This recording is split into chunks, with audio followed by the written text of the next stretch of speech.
د راشد خان پلار د هغه د نوي ریکارډ جوړولو څخه مخکې وفات شو.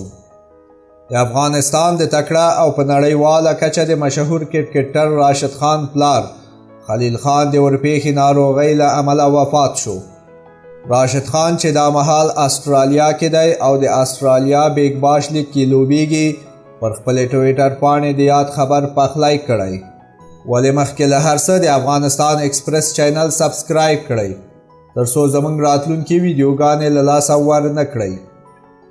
راشد خان سره خواخوږۍ لپاره د کرکټ ستورو لوبغاړو او هم د هغه استرالیایي لوبډلې پر ټویټر پیغامونه خپاره کړي.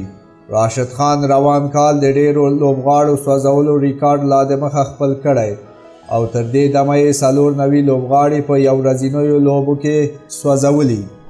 نن د راشد خان د روان کال وروستۍ لوبه ده او که یادې لوبې کې 6 لوبغاړي وسوځوي نو د کرکټ تاریخ کې به راشد خان لومړنی لوبغاړی شي چې یو کال کې 100 لوبغاړي سوځوي. د راشد خان او محمد نبی عیساخیل لوبډلې به د جنورۍ میاشتې پر 3 نیټه د استرالیا میلبورن ښار کې یوه مهمه لوبه ترسره کړي. د استرالیا بیگ باش لیګ کې 3 افغان لوبغاړي لوبیږي چې هر یو دی راشد خان، مجیب الرحمن او محمد نبی عیساخیل دي. مننه چې د دې ویډیو تر پایه مونږ سره وئ.